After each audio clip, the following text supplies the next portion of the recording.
हे guys, जय Mahakal. Welcome to my channel Madhya Pradesh Aarambh. आज हम करने वाले हैं पॉलिटी के कुछ और क्वेश्चंस जो कि हमारे वनडे एग्जाम, एसएससी, रेलवे या फिर किसी भी कंपटीशन में एग्जाम में आते हैं। तो चलिए स्टार्ट करते हैं। यदि आप हमारे चैनल पर नए हैं तो प्लीज़ पहले चैनल को सब्सक्राइब कीजिए, वीडियो को लाइक कीजिए, कमेंट कीजिए और शेयर कीजिए। तो आइए अब स्टार्ट करते हैं। इससे पहले हम कुछ टॉपिक कंप्लीट कर चुके हैं। आज हमारा टॉपिक है संसद। भारत में सरकार की संसदीय प्रणाली कहाँ से ली गई है? तो भारत की जो संसदीय प्रणाली है वो उसको कहाँ से लिया गया है या किसके संविधान से लिया गया है? तो भारत की संविधान में संसदीय प्रणाली ली गई है ब्रिटेन के संविधान से। कहाँ से ली गई है? ब्रिटेन के संविधान से। भारत में सरकार की संसदीय प्रणाली ब्रिटिश के संविधान से अभिप्रेरित है। इसमें प्रधानमंत्री देश का वास्तविक कार्यपालक होता है जो कि संसद लोकसभा के प्रति जिम्मेदार होता है। तो प्रधानमंत्री क्या होते हैं? वास्तविक कार्यपालक होते हैं देश के, और वो संसद के प्रति या फिर लोकसभा के प्रति जिम्मेदार होते हैं। ये प्रणाली कहाँ से ली गई है? तो ब्रिटेन के संविधान से इसको अभिप्रेरित किया गया है। संसद के 2 सत्रों के बीच निम्नलिखित में से अधिक कितने समय का अंतराल हो सकता है या किया जा सकता है? तो संसद की 2 सत्रों के बीच में कम से कम 6 माह का अंतराल किया जा सकता है। मतलब साल में 2 मीटिंग बुलानी जरूरी होती है। भारतीय संविधान के अनुच्छेद 85(1) के अनुसार संसद के एक सत्र ही अंतिम बैठक और आगामी सत्र की प्रथम बैठक के बीच नियत तारीख होती है उसके बीच अधिक से अधिक 6 माह का अंतराल हो सकता है। इस प्रकार एक वर्ष में 2 बार संसद का सत्र बुलाया जाना आवश्यक है। मतलब कितनी बार बुलाया जाता है? एक साल में 2 बार सत्र बुलाना आवश्यक है। अनुच्छेद 85 के 1 में ये कहा गया है कि जो पहला सत्र है उसकी अंतिम बैठक और आगामी सत्र की पहली बैठक के बीच में 6 माह से ज़्यादा का समय नहीं होना चाहिए।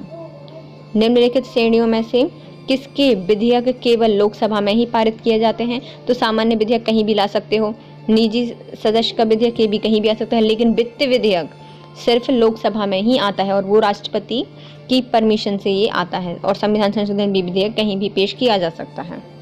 भारतीय संविधान के अनुच्छेद 117(1) में कहा गया है कि वित्त विधेयक को राष्ट्रपति की सिफारिश के साथ ही लोकसभा में पुनर्स्थापित किया जाता है और यह राज्यसभा में नहीं जाता, मतलब पहले पेश नहीं किया जा सकता राज्यसभा में। तो ये किस में कहा गया है? 117 में कहा गया है कि जो वित्त विधेयक है वो कहाँ पर जाते हैं? वो सबसे पहले लोकसभा में ही प्रस्तुत किए जाते हैं, वो भी राष्ट्रपति की सिफारिश के साथ।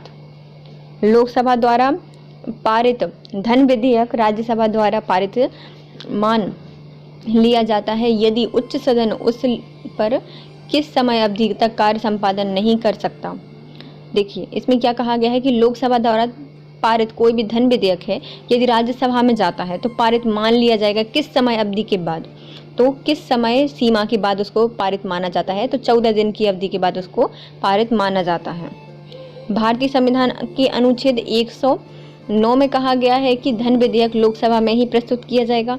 अभी देखो वित्त विधेयक कहाँ पेश किया जा रहा था? लोकसभा में कहा जा रहा था, और उसमें कहा गया था वित्त विधेयक के लिए कहा था 7 रुपए की, या फिर अनुच्छेद 117 में कहा गया था कि जो वित्त विधेयक है वो लोकसभा में पेश किया जाएगा। लेकिन धन विधेयक है वो कहा गया है कि 109 में कहा गया है कि वो भी लोकसभा में ही पास किया जाएगा, राज्यसभा में पास नहीं किए जाते।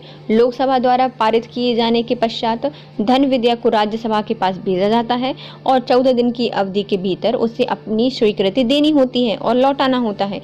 यदि राज्यसभा इस अवधि में धन विधेयक को पास नहीं कर पाती है या नहीं लौटा पाती है तो दोनों सदनों से जो विधेयक है वो पास माना जाता है। तो इसमें समय सीमा कितनी है?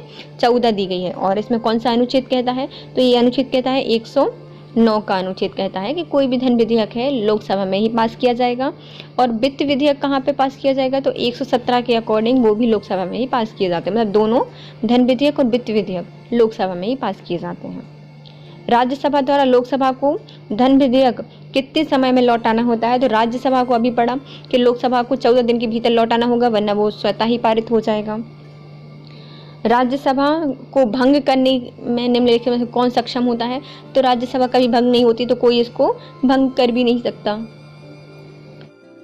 भारतीय संविधान के अनुच्छेद 83(1) में कहा गया है कि लोकसभा विघटित नहीं होती और उसके जो सदस्य होते हैं वो निकटतम 1/3 सदस्य प्रत्येक 2 वर्षों में समाप्ति पर सेवानिवृत्त हो जाते हैं। और राज्यसभा एक स्थायी सदन है और जिसे भंग नहीं किया जा सकता। देखिए, लोकसभा क्या है, लोकसभा हर 5 साल में भंग हो जाती है। उसके सदस्यों की जो नियुक्ति होती है वो 5 साल तक के लिए होती है। यदि वो बीच में भी होते हैं तो भी भंग किया जा सकता है उसके लिए। लेकिन जो राज्यसभा होती है वो कभी भंग नहीं होती, कोई भी भंग नहीं कर सकता। इसके जो प्रत्येक सदस्य होते हैं उसमें से 1/3 सदस्य होते हैं वो हर 2 वर्षों में अपना त्यागपत्र, मतलब उनका जो सेवानिवृत्त होते हैं वो 6 वर्षों में हो जाते हैं। उनका कार्यकाल 6 वर्षों का होता है और हर 1/3 जो सदस्य होते हैं वो हर 2 साल में चले जाते हैं। कुछ 1/3 सदस्य और नए 1/3 सदस्य उसमें आ जाते हैं। तो ये हमेशा कंटिन्यू चलती रहती है। और 83(1) में कहा गया है कि इसको कोई भंग नहीं कर सकता। अब आते हैं निम्नलिखित किस परिस्थितियों के अंतर्गत राज्यसभा को भंग किया जा सकता है। तो इनमें से किसी परिस्थिति में भंग नहीं किया जा सकता। राज्यसभा को भंग किया जा सकता है तो नहीं किया जा सकता, इसमें भी नहीं किया जा सकता। निम्नलिखित में से क्या सही नहीं है। राज्यसभा में निर्वाचन के लिए व्यक्तियों की आयु 30 होनी चाहिए। तो ये सही है कि जो राज्यसभा है उसके लिए यदि आपको निर्वाचन लड़ना है तो आयु कितनी होनी चाहिए, 30 वर्ष होनी चाहिए। लोकसभा में निर्वाचन के लिए आयु 25 वर्ष होनी चाहिए। तो ये भी ज़रूरी है कि लोकसभा में यदि आपको चुनाव लड़ना है तो 25 वर्ष और राज्यसभा के लिए 30 वर्ष की आवश्यकता होती है। तो मतलब बड़ा है ना, उच्च सदन है लोकसभा, मतलब बड़ा सदन है, तो उसके लिए क्या होता है, आयु ज़्यादा चाहिए पड़ती है। लोकसभा के लिए 25 चाहिए पड़ती है क्योंकि आम जनता से चुने जाते हैं। और राज्यसभा के लिए 30 आयु होनी चाहिए। अब आते हैं क्या, राज्य विधानसभा में निर्वाचन के लिए आयु 21 वर्ष होनी चाहिए। नहीं, ये तो गलत है क्योंकि यहाँ पर भी आयु जो ली गई है राज्य विधानसभा में भी 25 वर्ष निर्धारित की गई है। ग्राम पंचायतों में चुनाव के मतदान के लिए हमेशा 18 वर्ष ली गई है। ये किस संविधान से ली गई है, तो 61वां संविधान आया था 1989 में, जिसमें कहा गया था कि जो 21 वर्ष की आयु है उसको कम कर दिया गया था, 18 वर्ष कर दिया गया था चुनाव देने की। संविधान के अनुच्छेद 173 मतलब 173 का खा कहता है कि राज्य विधानसभा में निर्वाचन के लिए आयु की सीमा कितनी है, 25 वर्ष है। जैसे लोकसभा के लिए थी 25 वर्ष, ऐसे ही किसके लिए, राज्य विधानसभा के भी रखी गई है कि 25 वर्ष की आयु होनी चाहिए यदि आपको चुनाव लड़ना है तो। और न्यूनतम वर्ष निर्धारित किए गए हैं विधान परिषद के लिए कितनी, तो ये 30 वर्ष की गई है। जैसे कि देखो, ये राज्यसभा समझ लो, राज्यसभा के लिए कितनी चाहिए पड़ती है, तो राज्यसभा के लिए चाहिए पड़ती है 30 वर्ष और लोकसभा के लिए कितनी चाहिए पड़ती है, तो 25 वर्ष। ऐसे ही राज्य विधानसभा के लिए चाहिए पड़ती है 25 वर्ष और राज्य विधान परिषद के लिए चाहिए पड़ती है 30 वर्ष। और किस में कहा गया है, 173 में, 173 के खाम में कहा गया है। राज्यसभा के सदस्यों के लिए न्यूनतम आयु कितनी होती है, तो राज्यसभा के यदि आपको चुनाव लड़ना है तो कितनी आयु होनी चाहिए, 25 वर्ष नहीं होनी चाहिए 25। लोकसभा के लिए 30 वर्ष होनी चाहिए राज्यसभा के लिए। भारत के संविधान के अनुच्छेद 84B में कहा गया है कि राज्यसभा के सदस्यों की न्यूनतम आयु 30 वर्ष होनी चाहिए और लोकसभा के लिए कितनी होनी चाहिए, 25 वर्ष। किसमें कहा गया है, 84 के B में कहा गया है। और राज्य विधानसभा के लिए किसमें कहा गया है, तो राज्य विधानसभा के लिए कहा गया है 173 में। और क्या कहा गया है कि राज्य विधानसभा के लिए यदि आपको चुनाव लड़ना है तो 25 वर्ष आयु होनी चाहिए और यदि राज्य विधान परिषद के लिए आपको चुनाव लड़ना है तो कितनी वर्ष होनी चाहिए, 30 वर्ष होनी चाहिए। निम्नलिखित में से किसके संदर्भ में राज्यसभा को लोकसभा के अपेक्षाकृत अधिक अधिकार दिए गए हैं, तो इसमें से किसके लिए दिए गए हैं कि राज्यसभा को लोकसभा से अधिक अधिकार दिए गए हैं। तो धन विधेयक में नहीं, क्योंकि धन विधेयक हमेशा लोकसभा में जाता है, धनेतर विधेयक भी लोकसभा में जाता है, लेकिन नवीन अखिल भारतीय सेवाओं का गठन सिर्फ राज्यसभा करती है और संविधान संशोधन भी सिर्फ लोकसभा में ही जाते हैं। भारतीय संविधान के अनुच्छेद 312(1) में कहा गया है कि यदि राज्यसभा द्वारा उपस्थित और मत देने वाले सदस्यों के 2/3 बहुमत से यदि संकल्प पारित कर दिया जाता है कि राष्ट्रीय हित में किसी नई अखिल भारतीय सेवाओं का सृजन आवश्यक है, तो संसद विधि द्वारा उसे उपबंधित कर सकती है।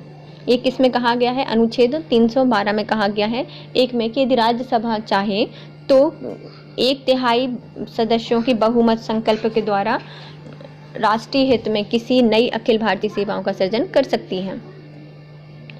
संसद के दोनों सदनों में किसी धनेतर विधेयक संबंधी असहमति होने पर क्या होगा? यदि धनेतर वित्तीय मतलब नॉन मनी से संबंधित यदि कोई मामला आता है और यदि दोनों में क्या हो जाते हैं, असहमति हो जाती है, तो इनमें से क्या होगा? विधेयक रद्द हो जाएगा। तो इसमें विधेयक रद्द नहीं होता, ये क्या होते हैं, राष्ट्रपति बिल पर विचार करने हेतु दोनों सदनों की संयुक्त बैठक बुला सकता है। संविधान के अनुच्छेद 108 में कहा गया है कि संसद के दोनों सदनों में यदि धन विधेयक से इतर मतलब धन विधेयक के अलावा यदि किसी विधेयक पर असहमति उपस्थित हो जाती है तो राष्ट्रपति द्वारा उस विधेयक पर विचार करने के लिए दोनों सदनों की संयुक्त बैठक बुलाई जाएगी और इसकी अध्यक्षता अनुच्छेद 118(4) में कहा गया है कि लोकसभा के कौन करते हैं? अध्यक्ष करते हैं। देखिए 108 में कहा गया है कि दोनों सदनों में यदि किसी विधेयक को लेकर विवाद हो गया है, यदि वो धन विधेयक नहीं है तो उसके अलावा यदि किसी विधेयक में हुआ है तो राष्ट्रपति दोनों सदनों की बैठक बुलाएगा, जिसको क्या बोलते हैं? संयुक्त अधिवेशन कहते हैं। और इसकी अध्यक्षता करेगा कौन? लोकसभा का अध्यक्ष, जो कहा गया है 118(4) में।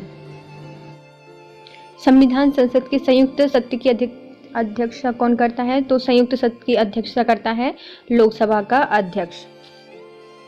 संसद के दोनों सदनों का संयुक्त अधिवेशन कब बुलाया जाता है? तो संसद के दोनों सदनों का संयुक्त अधिवेशन बुलाया जाता है ऑप्शन जब एक सदन द्वारा पारित विधेयक दूसरे सदन द्वारा अस्वीकार कर लिया जाता है, जब संयुक्त अधिवेशन बुलाया जाएगा। जब विधेयक में किए जाने वाले संशोधनों के संदर्भ में दोनों सदन में यदि सहमत नहीं है तब भी क्या बुलाया जाता है? संयुक्त अधिवेशन बुलाया जाता है। संसद के दोनों सदनों में संयुक्त अधिवेशन को कौन बुलाता है? तो दोनों सदनों के संयुक्त अधिवेशन को बुलाते हैं राष्ट्रपति। भारत के नियंत्रक और महालेखा परीक्षक की रिपोर्ट की समीक्षा कौन करता है? तो इसकी समीक्षा करते हैं लोक लेखा समिति। तो कौन करती है? लोक लेखा समिति करती है कैग की रिपोर्ट का। भारत के नियंत्रक और महालेखा परीक्षक की रिपोर्ट की संपरीक्षा या समीक्षा लोकसभा में लोक लेखा समिति द्वारा की जाती है। इस समिति की जांच करने वाले विषयों का चयन और संघ के लेखों से संबंधित भारत के नियंत्रक और महालेखा परीक्षकों की रिपोर्ट में ही करती है, जिन्हें संसद के प्रत्येक सदन में रखा जाता है। नियंत्रक और महालेखा परीक्षक भी समिति की बैठक में भाग ले सकता है, इसकी सहायता कर सकता है और लोकलेखा समिति को प्राक्कलन समिति की जुड़वा बहन कहा जाता है। तो लोकलेखा समिति को किसकी? प्राक्कलन समिति की जुड़वा बहन कहा जाता है और कैग की बहन कहा जाता है, कैग का साथी कहा जाता है। लोकलेखा समिति के साथी कौन है? तो कैग। संसद की निम्नोत्तर स्थायी समिति में से किसमें राज्यसभा का कोई सदन नहीं होता? तो आकलन समिति में सांसद कोई भी सांसद नहीं होता, राज्यसभा का कोई सांसद नहीं होता। आकलन या प्राक्कलन समिति में जिसमें 30 सदस्य होते हैं, इसमें से कोई भी लोकसभा मतलब जो सभी सदस्य होते हैं प्राक्कलन या फिर आकलन समिति को कहा जाता है। कितने सदस्य होते हैं? 3 सदस्य होते हैं और पूरे सदस्य लोकसभा से ही आते हैं। विकल्प में दिए गए अन्य समिति में लोकसभा के साथ साथ राज्यसभा के भी सदस्य होते हैं। देखिए जैसे कि लोकलेखा समिति में राज्यसभा और लोकसभा के होते हैं, सरकारी आश्वासन समिति और लोक प्रक्रम समिति, इन सब में लोकसभा और राज्यसभा के सदस्य होते हैं। लेकिन जो प्राक्कलन समिति है उसमें सिर्फ लोकसभा के सदस्य होते हैं, राज्यसभा के सदस्य नहीं होते। निम्नलिखित में से सदन की वह स्थायी समिति कौन सी है जिसमें राज्यसभा के सदस्य शामिल नहीं होते? तो राज्यसभा के शामिल नहीं होते किसमें? प्राक्कलन समिति में। 30 सदस्य होते हैं सिर्फ लोकसभा के। भारत में संसद की वित्तीय समितियां निम्नलिखित में से कौन सी है? मतलब वित्त से संबंधित कौन सी समितियां हैं? तो पहली लोकलेखा समिति जो कि कैग की रिपोर्ट पर जांच करती है, फिर आती है प्राक्कलन समिति, ये भी जांच करती है, और लोक उपक्रम समिति। ये तीनों समिति वित्त समिति से संबंधित हैं। कौन कौन सी? लोकलेखा समिति, प्राक्कलन समिति और लोक उपक्रम समिति। इन तीनों का संबंध है कैग या फिर संसद की वित्तीय समितियों से। भारत में संसद की वित्तीय समितियों में लोक लेखा समिति, प्राक्कलन समिति और लोक उपक्रम समिति शामिल होती हैं। सरकार की वित्तीय समिति सरकार के खर्च और कार्य के निष्पादन की गहन छानबीन करने का काम करती है। क्या करती है? खर्च और जितने भी कार्य हैं उनके निष्पादन की गहन छानबीन करने का कार्य करती हैं। और इस प्रकार वित्तीय मामले में प्रशासन का संसद के प्रति उत्तरदायित्व सुनिश्चित हो जाता है। इसके प्रकार क्या होता है? जितने भी वित्तीय मामले होते हैं ना, उसमें जो संसद होती है, प्रशासन होता है, उसका संसद के प्रति उत्तरदायित्व सुनिश्चित हो जाता है। निम्नलिखित में से वह कौन सी समिति संसद की स्थायी समिति नहीं है? तो इनमें से कौन सी समिति है जो कि संसद की स्थायी समिति नहीं है? तो वित्तीय मंत्रालय की परामर्शदात्री समिति। वित्तीय मंत्रालय की परामर्शदात्री समिति एक स्थायी समिति नहीं है। लोक लेखा समिति, प्राक्कलन समिति और लोक उपक्रम समिति। लोक लेखा समिति, प्राक्कलन समिति और लोक उपक्रम समिति ये संसद की स्थायी समिति हैं, जबकि जो वित्त मंत्रालय है उसकी जो परामर्शदात्री समिति है वो संसद की स्थायी समिति में नहीं आती, क्योंकि वित्त मंत्रालय के अंडर में आती है। संसद की लोक लेखा समिति का अध्यक्ष नियुक्त किया जाता है। तो जो संसद की जो लोकसभा या जो लोक लेखा समिति होती है उसका अध्यक्ष कैसे नियुक्त किया जाता है? तो वहाँ के लोकसभा के अध्यक्ष द्वारा इसको नियुक्त किया जाता है। संसद की लोक लेखा समिति का गठन प्रतिवर्ष किया जाता है। इस समिति में 22 सदस्य होते हैं, जिसमें से 7 होते हैं राज्यसभा के और 15 होते हैं लोकसभा के। अनुपातिक प्रतिनिधित्व प्रणाली के अंतर्गत इनको चुना जाता है। इस समिति के अध्यक्ष की नियुक्ति लोकसभा का अध्यक्ष करता है और परंपरानुसार इस समिति में विपक्ष दल के नेता को ही अध्यक्ष बनाया जाता है। तो इसके अध्यक्ष कौन बनते हैं? विपक्ष दल के नेता बनते हैं लोक लेखा समिति के अध्यक्ष। और इसमें सदस्य होते हैं 22। अध्यक्ष इनकी नियुक्ति करता है। 7 होते हैं राज्यसभा से और 15 होते हैं लोकसभा से। भारतीय संसद में लोक लेखा समिति का अध्यक्ष कौन होता है? तो लोक लेखा समिति का अध्यक्ष होता है विपक्ष दल का नेता। संसद के दोनों सदनों को कितने दिन के अंदर युद्ध या बाहरी आक्रमण के कारण उत्पन्न आपातकालीन स्थिति की घोषणा करने की मंजूरी दी गई है? तो इसको 1 महीने के अंदर, संसद को 1 महीने के अंदर दोनों सदनों के अंदर युद्ध या बाहरी कार्यवाही के कारण उत्पन्न आपातकालीन स्थिति की घोषणा करने की मंजूरी देनी होगी। संविधान के अनुच्छेद 352 के 4 में कहा गया है कि संसद के दोनों सदनों द्वारा 1 माह के भीतर युद्ध या बाहरी आक्रमण के कारण उत्पन्न आपातकालीन स्थितियों की घोषणा को मंजूरी आवश्यक होती है, अन्यथा वह घोषणा परिवर्तन में नहीं रहेगी।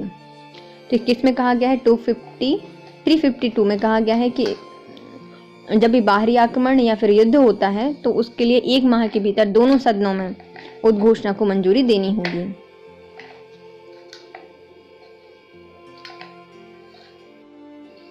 लोकसभा के अध्यक्ष को केवल टाई पड़ने पर मत देने का अधिकार होता है। मतलब जब बराबर मत पड़ जाते हैं और कोई एक स्पष्ट बहुमत नहीं निकलता, तब स्पष्ट बहुमत के लिए लोकसभा का अध्यक्ष वोट देता है, केवल तभी देता है।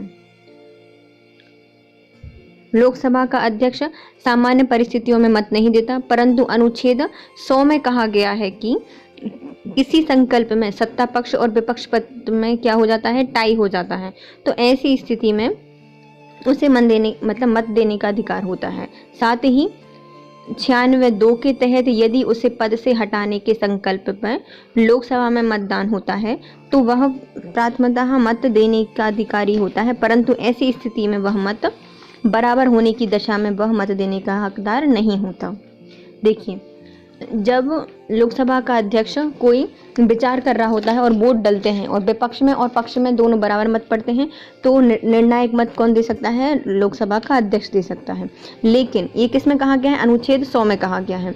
लेकिन 96 के 2 में कहा गया है कि यदि राष्ट्रपति को नहीं, या फिर जो लोकसभा का अध्यक्ष है यदि उसे ही हटाने का जो संकल्प है वो लोकसभा में चल रहा हो और उसके लिए मत डल रहे हों और बराबर मत पड़ने पर ये अपना मत नहीं देता। राज्यसभा के सदस्यों का सेवा कार्य कितना होता है? तो राज्यसभा के सदस्यों का सेवा कार्य होता है 6 वर्ष।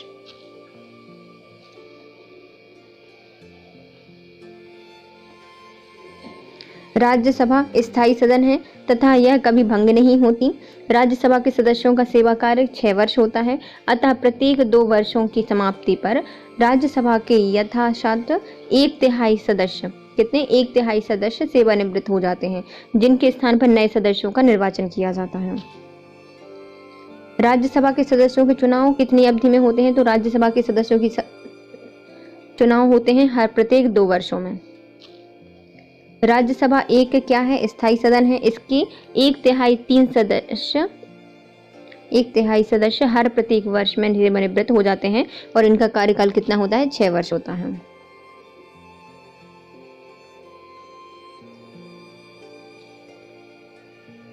नागरिकता प्राप्त करने के लिए शर्त निर्धारित करने वाला समक्ष निकाय कौन सा है? तो नागरिकता प्राप्त करने के लिए जो शर्त निर्धारित करने वाला सक्षम न्याय निकाय है वो है कौन? संसद। दोनों मिलकर कार्य करती हैं।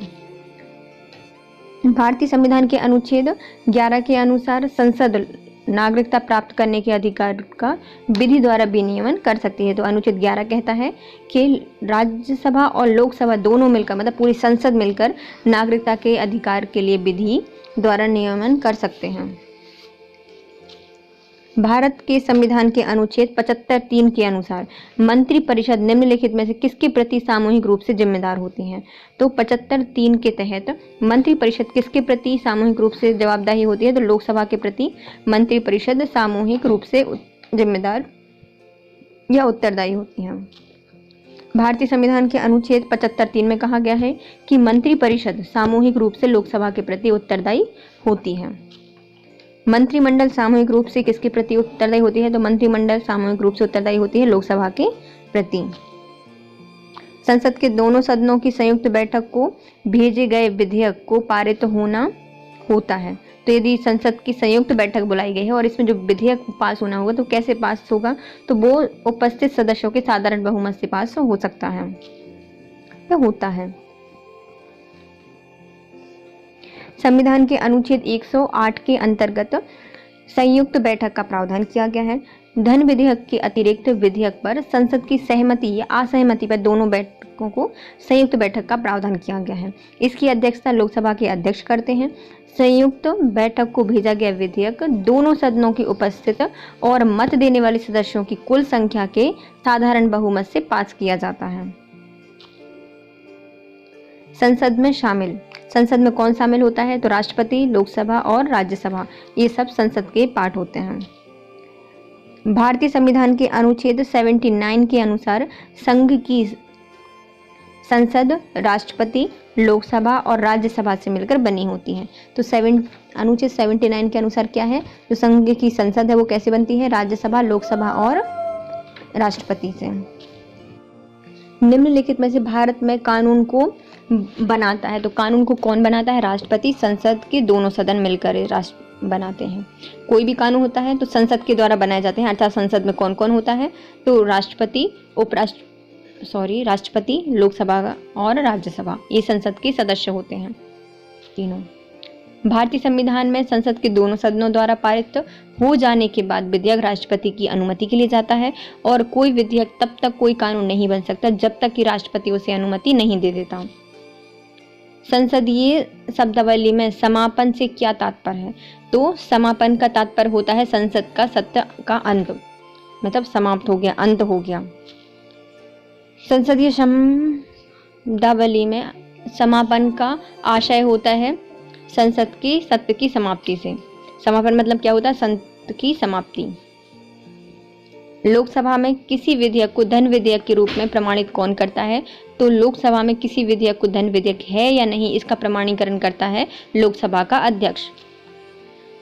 संविधान के अनुच्छेद 110 के 3 में और 110 के 4 के तहत लोकसभा के किसी भी विधेयक को धन विधेयक के रूप में प्रमाणित करने का अधिकार किसके पास होता है? लोकसभा के अध्यक्ष के पास या फिर सभा अध्यक्ष के पास। इस संदर्भ में उसका विनिश्चय अंतिम होता है, मतलब इसको कोई और चेंज नहीं कर सकता। तो किस में कहा गया है? 110 के 3 में और 110 के 4 में कहा गया है कि कोई भी विधेयक धन विधेयक है या नहीं, इसकी पुष्टि कौन करता है? लोकसभा का अध्यक्ष, और इसके लिए कोई चुनौती नहीं दे सकता और उसका विनिश्चय अंत होता है। वह कौन तय करता है कि संसद में रखा जाने वाला विधेयक कोई धन विधेयक है या नहीं। तो संसद में रखा जाने वाला कोई विधेयक धन विधेयक है या नहीं, ये निश्चय करता है लोकसभा का अध्यक्ष। अधीनस्थ विधायन समिति निम्नलिखित में से किसके संदर्भ में होती है? तो अधीनस्थ विधायन समिति निम्नलिखित में से किसके संदर्भ या संबंधित, किससे संबंधित है? तो यह है प्रत्यायोजित विधायन से। किससे? प्रत्यायोजित विधायन से संबंधित है। संसद के ऊपर कार्य के भारी दबाव के कारण बहुत सा विधायी कार्य अधीनस्थ विधायन समिति से कराया जाता है, जिसे प्रत्यायोजित विधायन कहते हैं। प्रत्यायोजित विधायन के दुरुपयोग को रोकने के लिए इसे दो प्रकार से नियंत्रित किया जाता है, या फिर न्यायिक नियंत्रण कर सकते हो या फिर संसदीय नियंत्रण कर सकते हो। अधीनस्थ विधायन समिति किससे संबंधित होती हैं? तो ये होती हैं प्रत्यायोजित विधायन से। प्रत्यायोजन विधायन के दुरुपयोग को रोकने के लिए उनको नियंत्रित किया जाता है न्यायिक नियंत्रण से और संसदीय नियंत्रण से। ये काम क्या करती है? संसद में इतना सारा काम होता है तो उनके अधीनस्थ कुछ विधायन समितियां होती हैं जिससे इनको कराया जाता है। प्रत्यायोजन विधायन कहा जाता है जिनको। भारतीय संविधान में राज्य की शक्तियां और कार्य किस प्रकार विभाजित किए गए हैं? तो भारतीय संविधान में राज्य की शक्तियां और कार्य किस प्रकार विभाजित किए गए हैं? तो इनको 3 सूचियां विभाजित किया गया है। राज्य सूची, संघ सूची और समवर्ती सूची।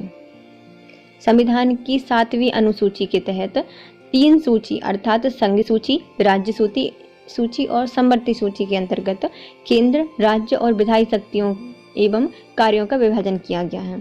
साथ ही अनुच्छेद 248 के तहत अपशिष्ट केंद्र, जो अपशिष्ट शक्तियां हैं वो किनको दी गई हैं? केंद्र को सौंपी गई हैं 248 के तहत। भारतीय संविधान के अंतर्गत अपशिष्ट कार्यों का अधिकार किसके पास होता है, या फिर अर्थ क्या होता है अपशिष्ट शक्तियों का? तो अधिकार जिसको केंद्र सूची, राज्य सूची या समवर्ती सूची में स्पष्ट रूप से सम्मिलित नहीं किया गया है तो उसको क्या कहा जाता है? अपशिष्ट शक्तियां कहा गया है। तो कोई भी ऐसे विषय हो सकते हैं जिनको केंद्र सूची में वर्णित नहीं किया गया, राज्य में नहीं किया गया, और जो समवर्ती सूची है उन्हें वर्णित नहीं किया गया है, तो उन सभी को रखा जाएगा अपशिष्ट विषय में। और उन पर नियम बनाने की शक्ति किसके पास होती है? सिर्फ केंद्र की होती है। भारतीय संविधान में अधिकारों का विभाजन केंद्र की ओर से होता है, अतः अपशिष्ट शक्तियां अपशिष्ट अधिकार वे अधिकार होते हैं जिनको केंद्र सूची, राज्य सूची और समवर्ती सूची में स्पष्ट रूप से शामिल नहीं किया जाता। भारत सरकार में अपशिष्ट शक्तियां या फिर अधिकार किनके पास होते हैं? तो भारत में अपशिष्ट शक्तियां होती हैं केंद्र में निहित होती हैं। ये संविधान के अनुच्छेद 245 से 248 तक केंद्र और राज्य के बीच विधायी शक्तियों का विभाजन किया गया है। इसके तहत 7वीं अनुसूची के तहत संघ सूची, राज्य सूची और समवर्ती सूची का प्रावधान किया गया है। तो किस सूची में किया गया है? 7वीं अनुसूची में किया गया संघ सूची, राज्य सूची और समवर्ती सूची का प्रावधान। इसमें अनुच्छेद 248 के तहत राज्य सूची या समवर्ती सूची में शामिल ना किए गए कोई भी विषय हैं तो उन पर अनन्य शक्ति होती है किसकी? केंद्र की। केंद्रीय विधानमंडल का अध्यक्ष बनने वाले पहले भारतीय कौन से? तो केंद्रीय विधानमंडल के अध्यक्ष बनने वाले पहले भारतीय थे विट्ठल भाई पटेल। विट्ठल भाई पटेल केंद्रीय विधानमंडल के अध्यक्ष बनने वाले पहले भारतीय थे। केंद्रीय विधानमंडल के अध्यक्ष बनने वाले प्रथम भारतीय विट्ठल भाई पटेल थे, जो कि 1925 में बने थे। संसदीय प्रकार की सरकार की वह प्रमुख विशेषता है कि वह संसद के प्रति मंत्री परिषद का सामूहिक उत्तरदायित्व होता है। संसदीय प्रकार की सरकार का एक प्रमुख विशेषता क्या होती है? जितनी भी संसदीय प्रकार की सरकारें होती हैं उनका विशेषता यह होती है कि वो संसद के प्रति मंत्री परिषद का सामूहिक उत्तरदायित्व होता है। संसदीय प्रकार की सरकार के कार्यपालिका अर्थात मंत्री परिषद अपनी प्रजातांत्रिक वैधता विधायिका से प्राप्त होती है और विधायिका के प्रति सामूहिक रूप से उत्तरदायी होते हैं। साथ ही इनमें मंत्रीगण अर्थात कार्यपालिका के सदस्य विधायिका से ही लिए जाते हैं। जो इनकी कार्यपालिका के सदस्य होते हैं वो किससे लिए जाते हैं? विधायिका से लिए जाते हैं। उन्हें निश्चित अवधि की विधायिका का सदस्य बनाना अनिवार्य होता है, मतलब निश्चित अवधि में विधायिका का सदस्य बनना अनिवार्य होता है। दूसरी ओर राष्ट्रपति प्रणाली की सरकार में कार्यपालिका विधायिका से पृथक होती है, अर्थात यह विधायिका के प्रति उत्तरदायी न होकर राष्ट्रपति के प्रति उत्तरदायी होती है। जैसे कि जितनी भी विधायिका हैं जो कि राष्ट्रपति प्रणाली पर चल रही हैं, तो उसमें जितनी भी जो विधायिका के सदस्य होते हैं वो किन के प्रति उत्तरदायी होते हैं, वो राष्ट्रपति के प्रति होते हैं। लेकिन भारत में प्रजातांत्रिक है और इसमें जो विधायिका के प्रति सामूहिक रूप से उत्तरदायी होती हैं, ये जितने भी होते हैं विधायक या फिर सांसद होते हैं तो वो किसके प्रति उत्तरदायी होते हैं, मंत्री परिषद किसके प्रति होती है, विधायिका के प्रति या फिर संसद के प्रति सामूहिक रूप से उत्तरदायी होती हैं। स्वतंत्र भारत की लोकसभा का पहला अध्यक्ष कौन था? तो स्वतंत्र भारत की लोकसभा का अध्यक्ष था जीवी मावलंकर जी, गणेश वासुदेव मावलंकर। स्वतंत्रता के उपरांत भारत की प्रथम निर्वाचित लोकसभा के प्रथम अध्यक्ष गणेश वासुदेव मावलंकर थे, जिनका कार्यकाल 5 मई 1952 से 27 फरवरी 1956 के मध्य था। वे 17 नवंबर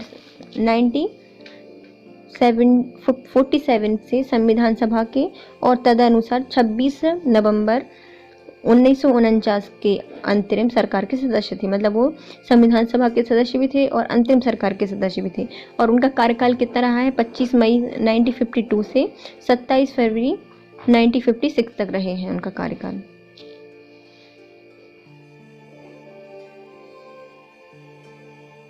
लोकसभा के प्रथम अध्यक्ष कौन थे? तो लोकसभा के पहले अध्यक्ष जीवी मावलंकर थे। भारतीय संविधान के अनुसार संसद के दोनों सदनों का अधिवेशन एक वर्ष में कम से कम कितनी बार बुलाया जाना चाहिए? तो संविधान के अनुसार संसद के दोनों सदनों का अधिवेशन कम से कम वर्ष में 2 बार तो बुलाना चाहिए, क्योंकि इन दोनों के बीच में 6 वर्ष से ज़्यादा का समय नहीं हो सकता। साधारणतः प्रतिवर्ष संसद की 3 अधिवेशन होते हैं, अर्थात बजट अधिवेशन जो कि फरवरी से मई के बीच चलता है, वर्षाकालीन अधिवेशन जो कि जुलाई और सितंबर के बीच चलता है, और शीतकालीन अधिवेशन जो कि नवंबर से दिसंबर के बीच चलता है। हालांकि राज्यसभा के संबंध में बजट अधिवेशन को 2 अधिवेशन में विभाजित किया गया है। जो राज्यसभा होती है उसको बजट अधिवेशन के 2 भागों में विभाजित किया गया है, जिससे एक वर्ष में 2 अधिवेशन होना आवश्यक होता है, क्योंकि प्रत्येक अधिवेशन की अंतिम तिथि के बाद राष्ट्रपति को 6 माह के भीतर आगामी अधिवेशन के लिए संसद की बैठक के लिए आमंत्रित करना होगा।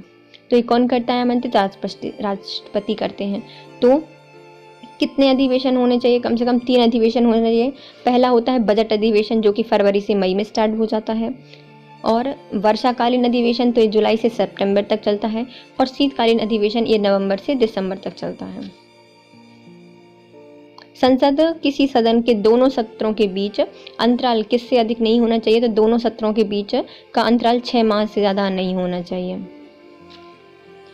किसी विधानमंडल में किसी सदस्य द्वारा प्रयुक्त प्रस्ताव को जनमहत्व का अविलंब मामला मानते हुए जो चर्चा की जाती है उसे क्या कहा जाता है? तो उसको स्थगन प्रस्ताव कहा जाता है। जब कोई भी सदन चल रहा होता है तो उस समय किसी सदस्य द्वारा प्रस्तुत प्रस्ताव को जन महत्व का और अविलंब मामला बताते हुए जो चर्चा स्टार्ट होती है उसको क्या कहा जाता है? स्थगन प्रस्ताव कहा जाता है। किसी विधानमंडल में किसी सदस्य द्वारा प्रस्तुत जो जन महत्व का या अविलंब मामला मानते हुए चर्चा स्टार्ट होती है उसको क्या कहा जाता है? स्थगन प्रस्ताव कहा जाता है। यह साधारण प्रक्रिया द्वारा होता है और जिसे गृहीय कार्य पर सदन के नियमित कार्य रोक दिए जाते हैं। जब भी आता है स्थगन प्रस्ताव तो जितने भी कार्य चल रहे होते हैं तो वो क्या होते हैं? रुक जाते हैं। और इसका मामला कैसे होना चाहिए? जन महत्व का और अविलंब मामला होना चाहिए, और कोई भी सदस्य इसको ला सकता है। निम्नलिखित में से कौन सा संसद से संबंधित नहीं है? तो कौन सा इसे संसद से संबंधित नहीं है? तो आमुख, स्थगन, भंग करना और बर्खास्त करना। तो बर्खास्त करना संसद से सम्मिलित नहीं है। आमुख, स्थगन और भंग करना संसद से संबंधित है, जबकि जो बर्खास्त करना है वो संसद का शब्द नहीं है। यदि संसद किसी विशिष्ट उद्देश्य के लिए कोई समिति नियुक्त करती है तो उसे क्या कहा जाता है? तो उसे कहा जाता है तदर्थ समिति, जो किसी उद्देश्य के कारण बनाई जाती है उसको क्या कहा जाता है? तदर्थ समिति।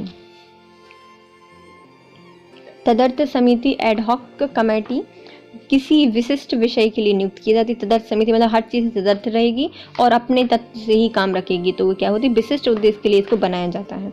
जब यह अपना काम समाप्त कर देती है और अपना प्रतिवेदन प्रस्तुत कर देती है तब इसका अस्तित्व समाप्त हो जाता है। मंत्रिपरिषद में शामिल कौन कौन नहीं होता? तो मंत्रिपरिषद में कैबिनेट मंत्री होते हैं, राज्य मंत्री होते हैं और बिना विभाग के मंत्री भी होते हैं, लेकिन जो कैबिनेट मंत्री होते हैं वो मंत्रिपरिषद में नहीं होते। मंत्रिपरिषद में कैबिनेट सचिव को शामिल नहीं किया जाता, मतलब कैबिनेट सचिव मंत्रिपरिषद में शामिल नहीं होते, जबकि कैबिनेट मंत्री, राज्य मंत्री, बिना विभाग के मंत्री मंत्रिपरिषद के अंग होते हैं। अनुच्छेद 74(1) में मंत्रिपरिषद का उल्लेख किया गया है। किसमें किया गया है? यह 74 के 1 में कहा गया है कि मंत्रिपरिषद के सदस्य कौन कौन होंगे? तो कैबिनेट मंत्री होंगे, राज्य मंत्री होंगे और बिना विभाग के मंत्री होंगे, लेकिन कैबिनेट सचिव नहीं होता। इसके अनुसार राष्ट्रपति को उसके कार्य संचालन में सहायता के लिए मंत्रिपरिषद होती है। तो ये किसकी सहायता के लिए होती है? राष्ट्रपति के लिए होते हैं, जिसका अध्यक्ष प्रधानमंत्री होता है और आमतौर पर सरकार से तात्पर्य मंत्रिपरिषद से ही होता है। संसद में अविश्वास प्रस्ताव के बारे में निम्नलिखित में कौन सा सही है? जब भी कोई अविश्वास प्रस्ताव पारित किया जाता है संसद में तो उसके लिए क्या क्या प्रावधान किए गए हैं? यह संसद में इसका कोई उल्लेख नहीं है, तो ये सही है कि अविश्वास प्रस्ताव का कोई उल्लेख संविधान में नहीं किया गया है, तो ये सही है। यह अविश्वास प्रस्ताव के बाद दूसरा अविश्वास प्रस्ताव करने के लिए 6 माह की अवधि आवश्यक होती है, तो नहीं, ऐसा कोई प्रावधान नहीं किया गया है। संसद में प्रस्तुत करने से पहले कम से कम 100 व्यक्तियों का प्रस्ताव का समर्थन होना चाहिए, तो नहीं, ये भी गलत है, दोनों ये गलत है। यह केवल लोकसभा में प्रस्तुत किया जाता है, हाँ, तो ये सही है। कौन कौन से सही है? तो संविधान में इसका उल्लेख नहीं किया गया अविश्वास प्रस्ताव का, और अविश्वास प्रस्ताव सिर्फ लोकसभा में ही पेश किया जाता है। भारतीय संविधान के अनुच्छेद 75(3) के तहत मंत्रिपरिषद को लोकसभा के प्रति सामूहिक रूप से उत्तरदायी बताया गया है। तो मंत्रिपरिषद को लोकसभा के प्रति सामूहिक रूप से उत्तरदायी बताया गया है, परंतु संविधान में विश्वास प्रस्ताव और अविश्वास प्रस्ताव का कोई उल्लेख नहीं किया गया है। अनुच्छेद 118 के अंतर्गत संसद के प्रत्येक सदन को अपनी कार्य प्रक्रिया के संचालन संबंधी नियम बनाने की स्वीकृति दी गई है। तो किसके तहत बनाते हैं ये? प्रत्येक सदन को अपनी कार्य प्रक्रिया के संचालन संबंधी नियम बनाने की शक्ति दी गई है अनुच्छेद 114 में। तदनुसार लोकसभा के नियम 198 के मंत्रिपरिषद के प्रति अविश्वास प्रस्ताव की प्रक्रिया का वर्णन किया गया। तो 198 में क्या कहा गया है कि मंत्रिपरिषद में प्रति अविश्वास प्रस्ताव की प्रक्रिया का वर्णन किया गया है लोकसभा में, जिसके अनुसार इसमें किसी भी सदस्य की लिखित नोटिस तथा 50 सदस्यों द्वारा सदन में उनका समर्थन करने के लिए 10 दिन के भीतर लोकसभा के जो सभाध्यक्ष होते हैं उनके द्वारा निर्धारित तिथि पर लोकसभा के पटल पर अविश्वास प्रस्ताव प्रस्तुत किया जाता है। अविश्वास प्रस्ताव एक सत्र में एक ही बार लाया जा सकता है, अगले सत्र में पुनः अविश्वास प्रस्ताव प्रस्तुत किया जाता है। परंतु दोनों अविश्वास प्रस्ताव के माध्यम से का समय दोनों सत्रों के मध्य अंतराल पर निर्भर करेगा। मंत्रिपरिषद में लोकसभा के प्रति ही उत्तरदायी होने का कारण अविश्वास प्रस्ताव केवल लोकसभा में ही प्रस्तुत किया जाता है, मतलब मंत्रिपरिषद लोकसभा के प्रति उत्तरदायी होती है, इसलिए जो अविश्वास प्रस्ताव है वो लोकसभा में पेश किया जाता है। देखिए, जो संसद है उसके वो हर प्रत्येक सदन अपने अपने लिए कानून बना सकता है, तो अपने अपने नियम बना सकते हैं। तो ये किस में कहा गया है? ये 118 में कहा गया है कि वो अपने नियम खुद बनाएगी, और 75(3) में कहा गया है कि जो मंत्रिपरिषद है वो सामूहिक रूप से किसके प्रति उत्तरदायी होती है? लोकसभा के प्रति उत्तरदायी होती है। इसलिए जो प्रस्ताव है, विश्वास प्रस्ताव हो या अविश्वास प्रस्ताव हो, वो लोकसभा में ही पेश किया जाता है और इसका कोई उल्लेख या शब्द का उल्लेख संविधान में नहीं किया गया है। लोकसभा के जो नियम है वो 198 में मंत्रिपरिषद के प्रति अविश्वास प्रस्ताव की प्रक्रिया का वर्णन करती हैं, जिसके अनुसार किसी भी सदस्य की लिखित नोटिस पर और 50 सदस्यों द्वारा सदन में उसका समर्थन करने पर 10 दिन के भीतर लोकसभा अध्यक्ष द्वारा निर्धारित तिथि पर लोकसभा के पटल पर अविश्वास प्रस्ताव प्रस्तुत किया जाता है। अविश्वास प्रस्ताव एक सत्र में एक ही बार लाया जाता है और अगले सत्र में पुनः अविश्वास प्रस्ताव प्रस्तुत किया जाता है। मतलब यदि इन दोनों के बीच में जो अंतराल होता है वो इस पर निर्भर करता है और ये लोकसभा में ही पेश किया जाता है। 1 वर्ष तक राजस्व एकत्रित करने का प्रावधान, ये प्रस्ताव सरकार किस विधेयक द्वारा लाती है? तो 1 वर्ष तक राजस्व एकत्रित करने का जो प्रस्ताव है वो सरकार लाती है वित्त विधेयक के द्वारा। 1 वर्ष तक राजस्व एकत्रित करने का जो प्रस्ताव है सरकार किस विधेयक के द्वारा लाती है? तो 1 वर्ष तक का राजस्व एकत्रित करने का प्रस्ताव सरकार लाती है वित्त विधेयक के द्वारा। 1 वर्ष तक राजस्व एकत्रित करने का प्रस्ताव सरकार वित्त विधेयक के द्वारा पेश करती है। अनुच्छेद 112 के अंतर्गत वित्तीय या वार्षिक वित्तीय विवरण संबंधी उपबंध इसमें किए गए हैं। 112 में क्या किया गया है? वार्षिक वित्तीय विवरण कहा गया है, जिसको क्या कहा जाता है? बजट या सामान्य बजट के नाम से जाना जाता है। इसमें एक वित्तीय वर्ष 1 अप्रैल से 31 मार्च के लिए अनुमानित है प्राप्तियां या व्यय जो है दर्शाए जाते हैं। तो किसके दर्शाए जाते हैं? 1 अप्रैल से 31 मार्च के बीच इनको दर्शाया जाता है वित्तीय वर्ष में। इनको बजट कहा जाता है और अनुच्छेद 112 में इसमें इनका विवरण दिया गया है। संसद के दोनों सदन के समक्ष वार्षिक वित्तीय विवरण किस अनुच्छेद के अंतर्गत प्रस्तुत किया जाता है? तो दोनों सदनों के समक्ष वित्तीय विवरण अनुच्छेद 112 के तहत रखा जाता है। भारतीय संसद राज्य में किसी विषय पर कानून बनाने के लिए सक्षम है। तो जब संसद किसी राज्य के किसी भी विषय पर कानून बनाने के लिए तब सक्षम होती है जब अनुच्छेद 352 के अंतर्गत आपात स्थिति घोषित कर दी जाती है।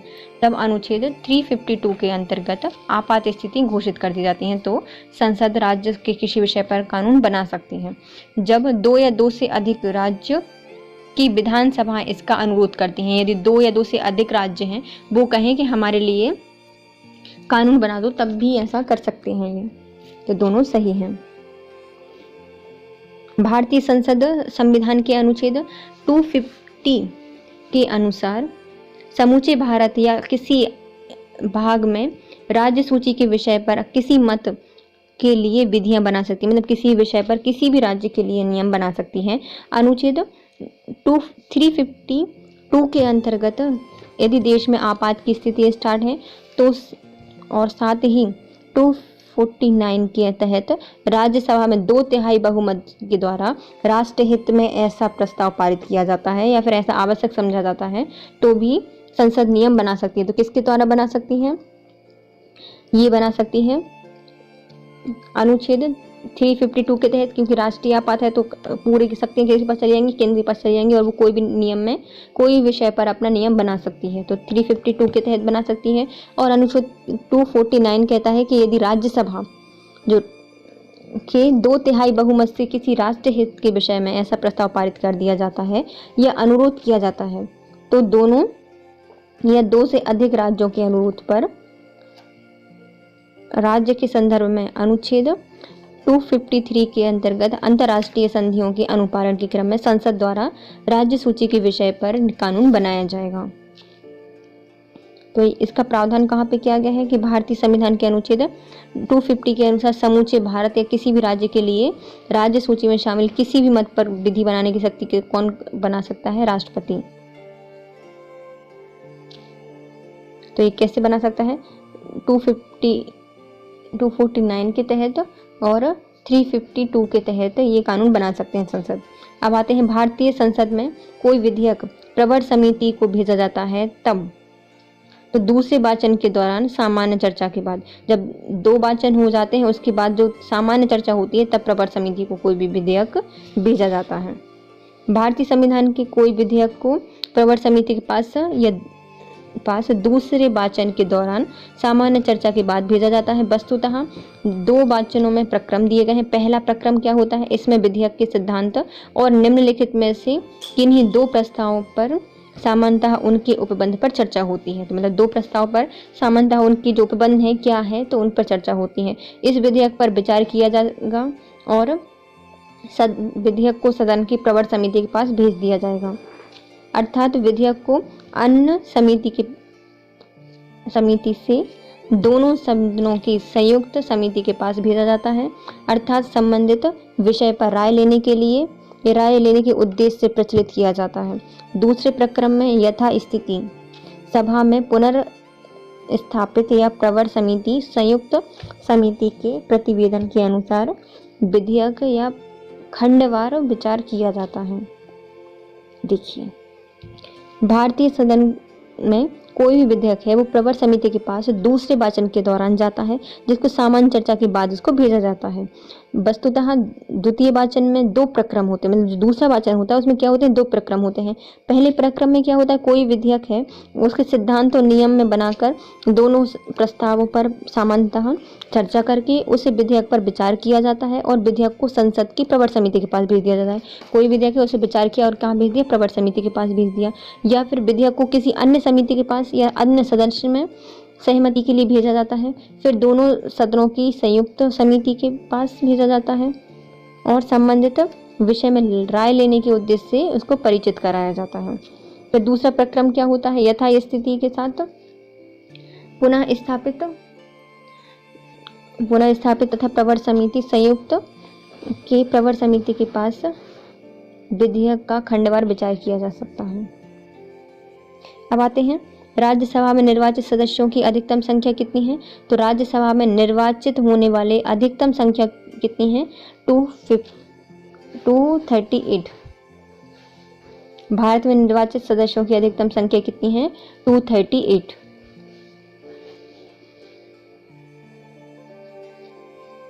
संविधान के अनुच्छेद 80 के अनुसार राज्यसभा में कुल कितने होते हैं, तो कुल होते हैं 250, मतलब 250 संख्या होती है कुल सदस्यों की, जो कि अनाधिक सदस्य होते हैं। इनमें से 238 में से अनाधिक सदस्य राज्य और संघ राज्य क्षेत्रों से निर्वाचित होते हैं और 12 सदस्यों को राष्ट्रपति मनोनीत करता है। देखो कुल कितने हैं, तो कुल हैं 250, मतलब होने चाहिए ज़्यादा से ज़्यादा, और यदि वो नहीं होते तो कितने हैं, 238 है निर्वाचन होगा जिनका, और इनमें 12 सदस्य और जुड़ जाएंगे तो ये बन गए 250। तो कितने का सदस्य का चुनाव होता है, तो 238 सदस्यों का निर्वाचन होता है और 12 सदस्यों को मनोनीत करते हैं और कुल सदस्य होते हैं 250। भारत के संविधान में कौन सी अनुसूची राज्यसभा में सीटों के बंटवारे से है, तो राज्यसभा की सीटों के बंटवारे से संबंधित है 4थी सूची। तो चौथी सूची में क्या कहा गया है कि राज्यसभा की सीटों का बंटवारा कैसे होगा। 30वीं सूची में दिया गया है क्या, शपथ कैसे लेंगे। 5वीं अनुसूची में दिया गया है कि जो अनुसूचित जाति और अनुसूचित जनजाति के हैं प्रशासन नियंत्रण के संबंध में उपबंध किया गया है। और 6ठी अनुसूची में कहा गया है कि जो असम, मेघालय, त्रिपुरा और मिजोरम है उनकी जनजातियों के प्रशासन के बारे में बात की गई है। भारतीय संविधान की 4थी अनुसूची राज्यसभा में सीटों के बंटवारे से संबंधित है। 30वीं सूची में शपथ दी गई है। 5वीं सूची में अनुसूचित जाति और अनुसूचित जनजाति के क्षेत्र हैं और अनुसूचित जाति और जनजाति प्रशासन नियंत्रण के बारे में उपबंध किए गए हैं। 6वीं अनुसूची में क्या है, असम, मेघालय, त्रिपुरा और मिजोरम राज्य में जनजाति क्षेत्रों के प्रशासन के बारे में उपबंध किया गया है।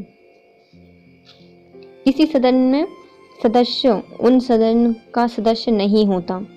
इस सदन में जो अध्यक्ष होता है वो उस सदन का सदस्य नहीं होता, तो वो राज्यसभा का है, क्योंकि इसके अध्यक्ष कौन होते हैं, तो उपराष्ट्रपति इनके पदेन अध्यक्ष होते हैं। राज्यसभा का अध्यक्ष राज्यसभा का सदस्य नहीं होता और शपथ भी नहीं लेता। भारत का उपराष्ट्रपति राज्यसभा का पदेन सभापति होता है और उसका विवरण संविधान के अनुच्छेद 89 के 1 में किया गया है। निम्नलिखित में से कौन सा कथन सही नहीं है, तो जब उपराष्ट्रपति भारत के राष्ट्रपति के रूप में कार्य करता है तो उसे उपराष्ट्रपति के कार्य उस व्यक्ति द्वारा किए जाते हैं जिसका नमन या फिर राष्ट्रपति द्वारा परामर्श किया जाता है। नहीं, यदि राष्ट्रपति नहीं है तब उपराष्ट्रपति का कार्य कोई नहीं करता, तो ये वाला गलत है। अब इसके सही पढ़ लेते हैं क्या क्या है। उपराष्ट्रपति राज्यसभा का पदेन अध्यक्ष होता है, तो ये सही है। आकस्मिक रिक्ति के दौरान यदि उपराष्ट्रपति भारत के राष्ट्रपति के रूप में कार्य करता है, हाँ यदि राष्ट्रपति आकस्मिक स्थिति में रिक्ति हो गई है तो उपराष्ट्रपति क्या बन जाते हैं, राष्ट्रपति बन जाते हैं। जब उपराष्ट्रपति भारत के राष्ट्रपति के रूप में कार्य करते हैं तब लोकसभा के अध्यक्ष के रूप में काम करना बंद कर देते हैं। तो ये तीनों कथन सही हैं। उपराष्ट्रपति के राष्ट्रपति के रूप में कार्य करने की स्थिति में राज्यसभा और उपसभापति के सभा के अध्यक्ष रूप में कार्य करता है। जो राज्यसभा में उपसभापति होता है वो राज्यसभा का सभापति बनकर कार्य करता है। भारतीय संसद की कौन सबसे महत्वपूर्ण विशेषता क्या है? तो भारतीय संसद की सबसे महत्वपूर्ण विशेषता है कि इसमें राष्ट्रपति भी शामिल होते हैं। अपनी संसद में क्या क्या होते हैं? एक राष्ट्रपति होते हैं, एक राज्यसभा होती है और एक लोकसभा होती है। 3 पार्ट होते हैं संसद के। तो सबसे विशेषता क्या है कि इसमें राष्ट्रपति भी शामिल किए जाते हैं।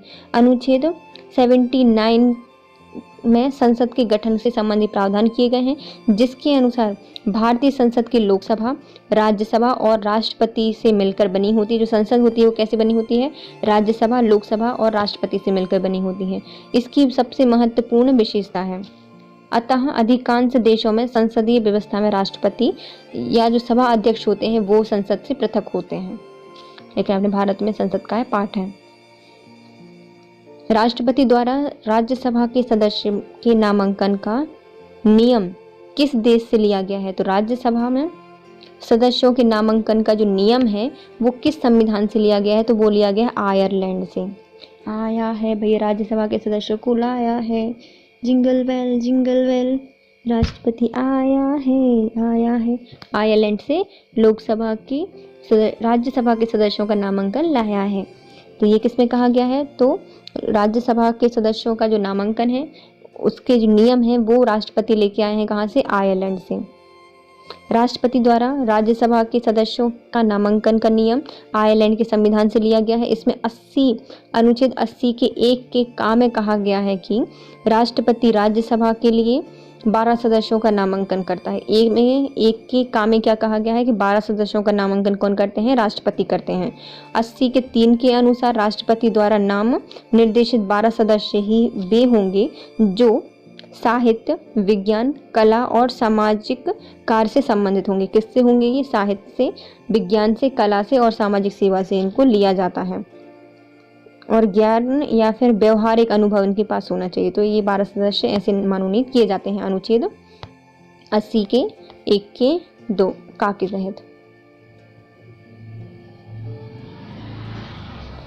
इस उद्देश्य या इस प्रक्रिया का उद्देश्य ऐसे विद्वान और प्रशिक्षित लोगों को बिना निर्वाचन के राज्यसभा में प्रतिनिधित्व देना है जिससे देशों को उनके ज्ञान और अनुभव का लाभ प्राप्त हो सके। इसलिए उनको इसमें शामिल किया जाता है। ये किसमें कहा गया है? 80 के 1 के 1 में कहा गया है। 1 के का में कहा गया है कि मनोनीत कौन करते हैं? राष्ट्रपति करते हैं। और 80 के 3 में कहा गया है कि राष्ट्रपति ज्ञान, साहित्य, विज्ञान, कला और समाज सेवा और ज्ञान और फिर व्यवहारिक अनुभव के आधार पर 12 सदस्यों को मनोनीत करते हैं। संसद में आधिकारिक विपक्षी समूह के रूप में मान्यता प्राप्त करने के उद्देश्य से कितने सदस्य होते हैं? तो संसद में आधिकारिक विपक्षी समूह के रूप में मान्यता प्राप्त करने के लिए कितने सदस्यों की आवश्यकता होती है? तो कम से कम 1/10 भाग होना चाहिए कुल सदस्यों का। संसद में अधिकारी विपक्ष समूह के रूप में मान्यता प्राप्त करने के लिए उनके सदस्यों की कुल संख्या सदस्यों का कम से कम 1/10 भाग होना चाहिए।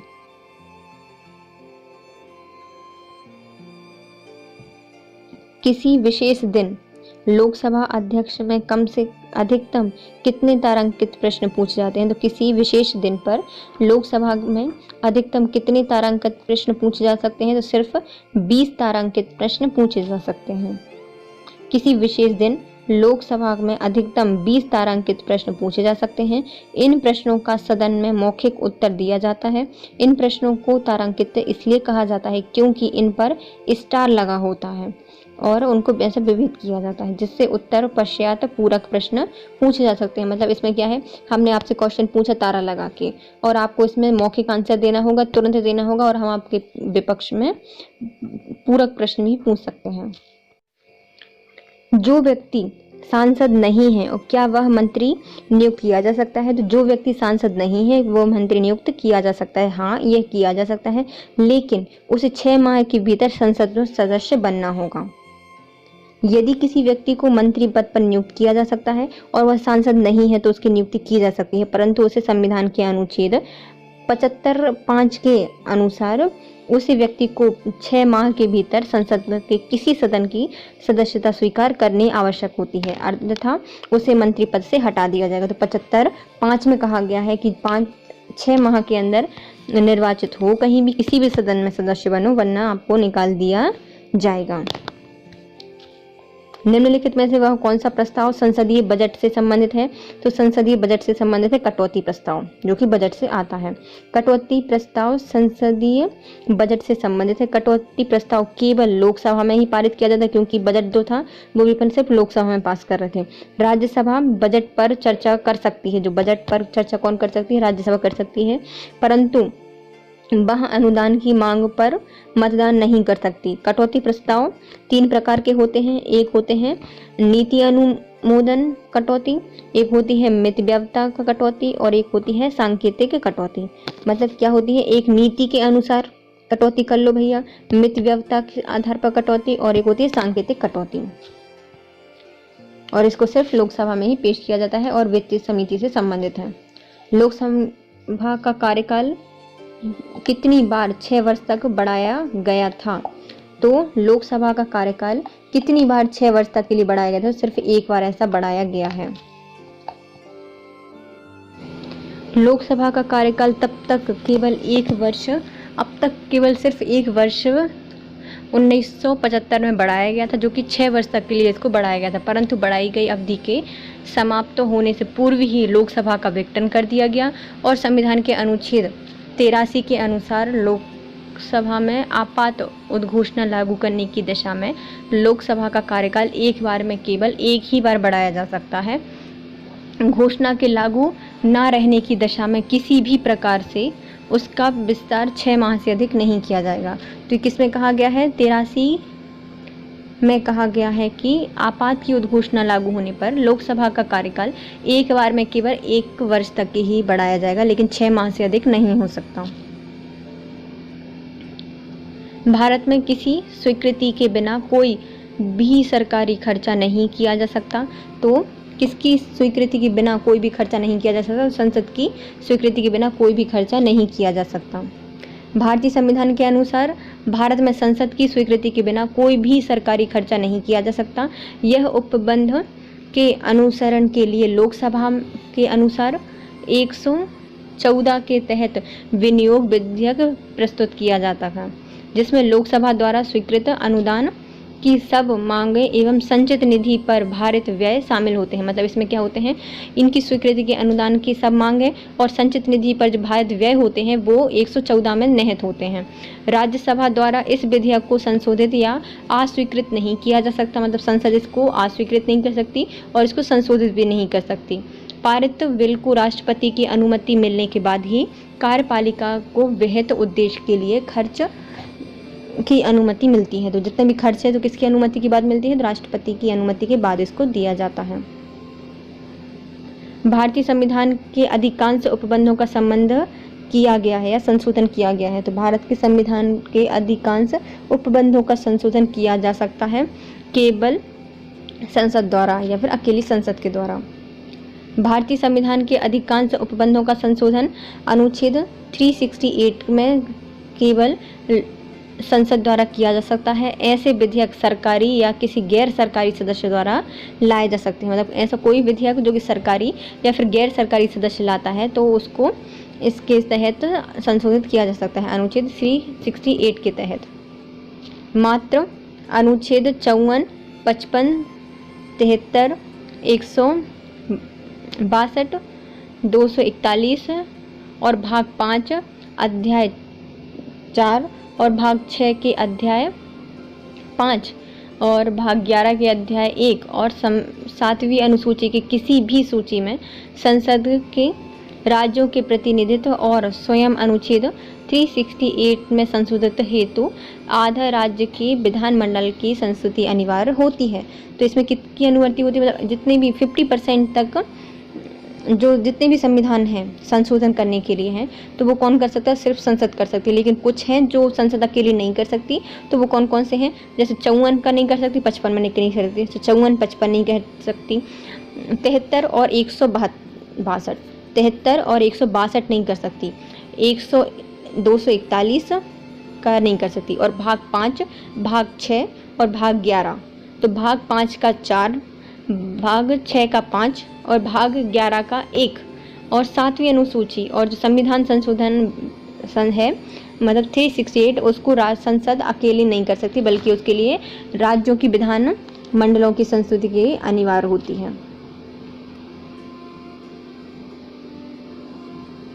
उन अवशिष्ट मामले जिनकी केंद्र राज्य समवर्ती सूची में उल्लेख नहीं है, उन पर कौन विधि निर्माण कर सकता है। ऐसा कोई विधेयक जिनमें राज्य मतलब विषय राज्य, केंद्र या समवर्ती सूची में उसका उल्लेख नहीं किया गया है, तो उसको केवल सिर्फ संसद नियम बना सकती है।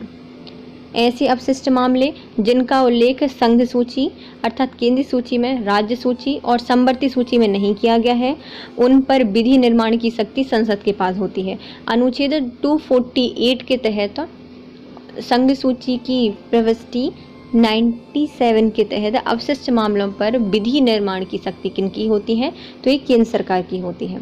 कौन सा अनुच्छेद संसद को राज्य सूची के विषय पर कानून बनाने का अधिकार देता है, तो कौन सा अनुच्छेद संसद को राज्य सूची के विषय पर कानून बनाने की शक्ति देता है, तो ये है 249। तो ये संसद किसी भी राज्य के विषय पर कानून बना सकती है। भारतीय संविधान के अनुच्छेद 249 के अनुसार यदि राज्यसभा उपस्थित और मत देने वाले सदस्यों के 2/3 बहुमत से प्रस्ताव पारित कर देती है कि राज्य सूची में उल्लिखित कोई भी विषय है उसमें राष्ट्रीय महत्व का घोषित कर दिया जाए, तो संसद उस विषय पर कानून बनाने के लिए निर्णय दे सकती है। तो किसमें कहा गया है, अनुच्छेद 249 के अनुसार यदि कोई राज्य उपस्थित और मत देने वालों के 2/3 सदस्यों के बहुमत से यह प्रस्ताव पारित कर सकती है कि राज्य सूची के किसी विषय को राष्ट्रीय महत्व का घोषित कर दिया जाए, तो संसद इस पर नियम बना सकती है। ये किसमें कहा गया है, 249 में कहा गया है। सांसदों के वेतन का निर्णय कौन करता है, तो जितने भी सांसद हैं उनके वेतन का निर्णय करती है सिर्फ संसद। दोनों संसदों के सदस्य जो कि सांसद होते हैं उनके वेतन का निर्धारण संसद स्वयं करती है। अनुच्छेद 106 के अंतर्गत इस संबंध में प्रावधान किया गया है कि तदनुसार संसद सदस्यों का वेतन, भत्ते और पेंशन निम्नलिखित या अधिनियम जो है संसद सदस्यों का वेतन, भत्ते और पेंशन अधिनियम संसद द्वारा अनियमित किया जाता है, तो जिसे समय समय पर संसद द्वारा संशोधित किया जा सकता है।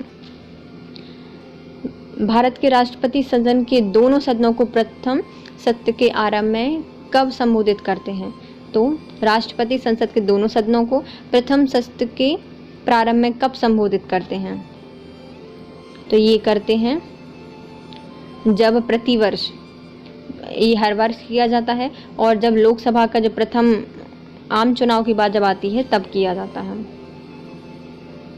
राष्ट्रपति संविधान के अनुच्छेद 87 के तहत लोकसभा के प्रत्येक आम चुनाव के बाद और प्रत्येक वर्ष के प्रथम सत्र के आरंभ में सदन के दोनों सदनों के एक साथ संबोधित करते हैं। तो कब करते हैं, जब चुनाव के बाद लोकसभा आती है तब, और वर्ष के प्रथम सत्र में दोनों को संयुक्त रूप से संबोधित करते हैं। अनुच्छेद 87 में कहा गया है। राज्यसभा का उपसभापति कैसे चुना जाता है, तो राज्यसभा का उपसभापति चुना जाता है किसी भी व्यक्ति को जो उस समय राज्यसभा का सदस्य होता है। तो किसी भी चुना जा सकता है, राज्यसभा का सदस्य होना चाहिए बस, तो वो उपसभापति बन सकता है।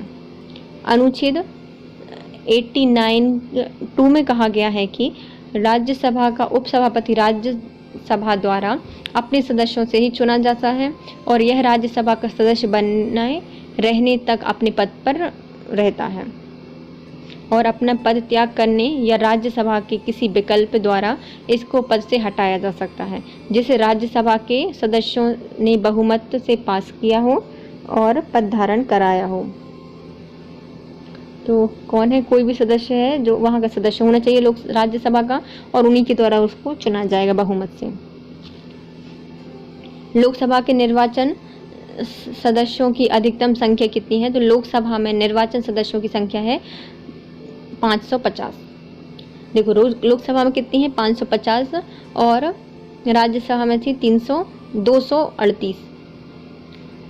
राज्यसभा में थी 238 और लोकसभा में है 550 निर्वाचित सदस्यों की संख्या। अनुच्छेद 81 के अनुसार लोकसभा के निर्वाचन सदस्यों की संख्या अधिकतम 550 हो सकती है। इसमें से 530 में अनाधिकृत सदस्य राज्य में प्रादेशिक निर्वाचन सदस्य होते हैं, और 20 से अनाधिकृत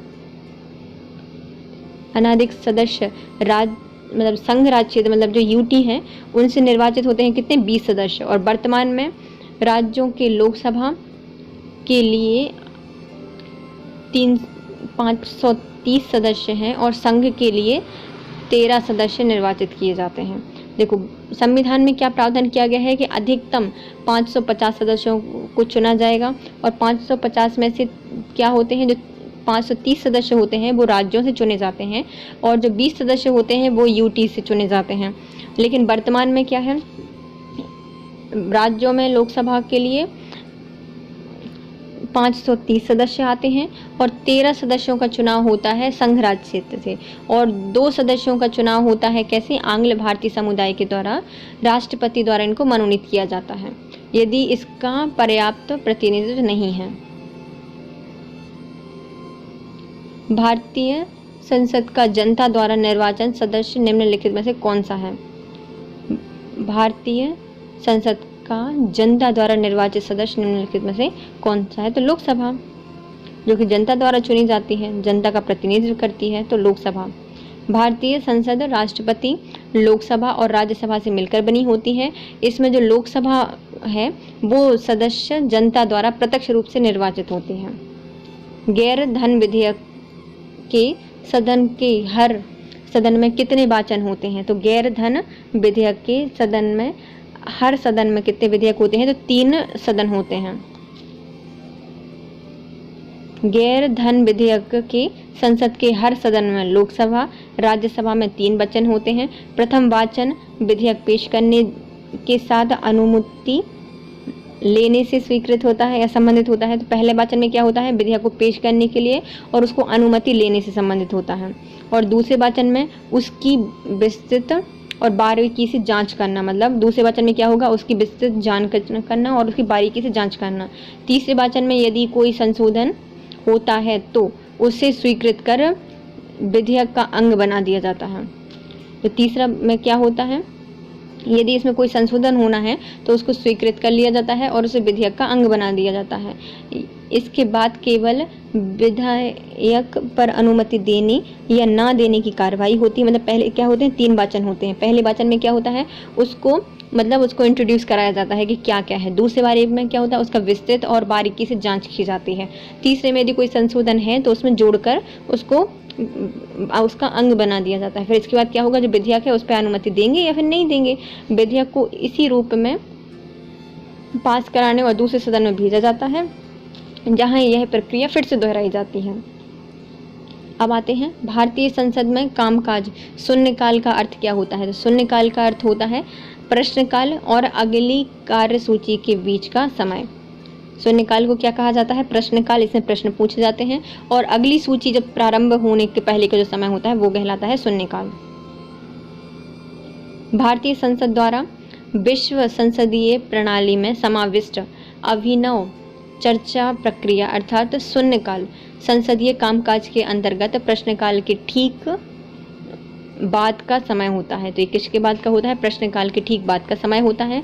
12 बजे प्रारंभ होने के कारण इसे शून्यकाल कहा जाता है। शून्यकाल नाम 1960 और 1970 की दशाब्दी में प्रारंभिक वर्षों में समाचार पत्रों में उस समय दिया गया जब बिना पूर्व सूचना के संसद में अविलंबनीय लोक महत्व के प्रश्न उठाए जाने लगे। यह विषय की प्रथा प्रारंभ हुई थी जब बिना सूचना के संसद में अविलंबनीय लोक महत्व के विषय उठाए गए थे।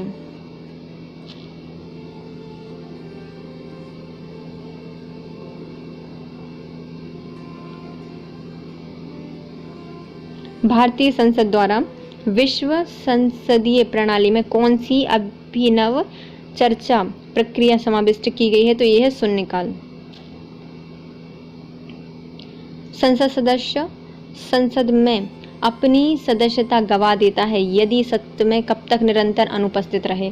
तो यदि वो 60 दिन संसद में उपस्थित नहीं होता अपने सत्र में तो उसकी सदस्यता चली जाती है। संविधान के अनुच्छेद 101 के 4 में कहा गया है कि यदि कोई सांसद सदस्य सदन की अनुमति के बिना, मतलब संसद में यदि कोई उसने अनुमति नहीं ली है तो उसके बिना सिर्फ 60 दिन की अवधि में सदन के सभी अधिवेशनों में उपस्थित नहीं रहता तो वह सदन का सदस्य नहीं रहेगा। लोकसभा अध्यक्ष के वेतन भत्ते कौन निर्धारित करता है? तो वो लोकसभा के वेतन भत्ते निर्धारित करती है संसद। अनुच्छेद 97 के अनुसार राज्यसभा के सभापति और उपसभापति के और लोकसभा के अध्यक्ष और उपाध्यक्ष के वेतन भत्ते जो संसद निर्धारित करती है उसके द्वारा उसको दिए जाते हैं। निम्नलिखित में से कौन सा प्रशासन पर विधायी नियंत्रण के अंतर्गत नहीं आता? तो निम्नलिखित में से कौन सा प्रावधान विधायी नियंत्रण के अंतर्गत नहीं आता? तो ये नहीं आता शून्यकाल। शून्यकाल प्रश्नकाल के तत्काल बाद शुरू होता है। ये कब होता है? शून्यकाल प्रश्नकाल के बाद में स्टार्ट होता है। इस काल में कोई कार्यवाही नहीं होती, इसलिए शून्यकाल विधायी नियंत्रण के अंतर्गत नहीं आता। ऐसा व्यक्ति कौन होता है जो राज्यसभा के सदस्य होते हुए भी राज्यसभा और लोकसभा दोनों में बोल सकता है? मतलब ये राज्यसभा का सदस्य है और राज्यसभा और लोकसभा में दोनों में बोल सकता है। वे मंत्री जो राज्यसभा के सदस्य होते हैं, वे मंत्री जो राज्यसभा के सदस्य होते हैं वो राज्यसभा में और लोकसभा में दोनों में बोल सकते हैं। राज्यसभा में वे सदस्य जो मंत्रिमंडल में शामिल होते हैं, मतलब वे सदस्य बोलते हैं जो मंत्रिमंडल में शामिल होते हैं, उन्हें राज्यसभा या लोकसभा दोनों में बोलने का अधिकार होता है। कहाँ होता है? राज्यसभा और लोकसभा दोनों में बोलने का अधिकार होता है। संविधान के अनुच्छेद 88 के तहत प्राप्त होता है उनको। राष्ट्रीय कोष का अभिरक्षक किसको माना जाता है? तो राष्ट्रीय कोष का अभिरक्षक या अभिरक्षक कहा जाता है विधानमंडल को, और कैग को भी कहा जाता है और विधानमंडल को भी कहा जाता है। राष्ट्रीय कोष का व्यापक या विचार विमर्श विधायक मंडल में ही किया जा सकता है, इसलिए विधानमंडल को ही राष्ट्रीय कोष का अभिरक्षक माना जाता है। बिना विधानमंडल की स्वीकृति के राष्ट्रीय कोष से धन नहीं निकाला जा सकता। House of the people, house of the people को लोकसभा के नाम से कब जाना गया? तो हाउस ऑफ पीपल को लोकसभा के नाम से जाना गया है 1954 में। हाउस ऑफ द पीपल के बाद के लिए जाना जाता है लोकसभा, है ना, उसको नाम कब चेंज किया गया है? तो 14 मई 1954 को लोकसभा इसका नाम कर दिया गया। पहले विश्वास प्रस्ताव और दूसरे अविश्वास प्रस्ताव के बीच कितना अंतर होना चाहिए? तो पहले अविश्वास प्रस्ताव और दूसरे अविश्वास प्रस्ताव के बीच में अंतर होना चाहिए, वो तो दोनों सदनों के उसमें होता है। तो 6 माह तक का लगा सकते हैं, इसका कोई अवधि नहीं है, इसमें आंसर नहीं आएगा, इनमें से कोई नहीं।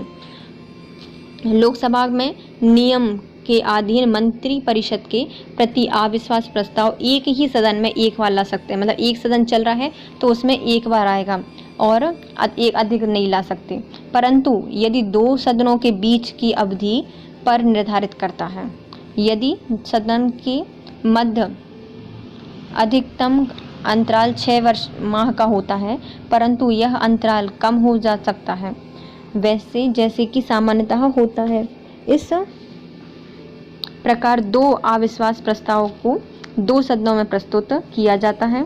इसके बीच माह की अवधि 6 हो सकती है, परंतु 6 माह से कम या अधिक भी हो सकती है, जो कि उन दोनों सदनों के अंतराल पर निर्भर नहीं करता।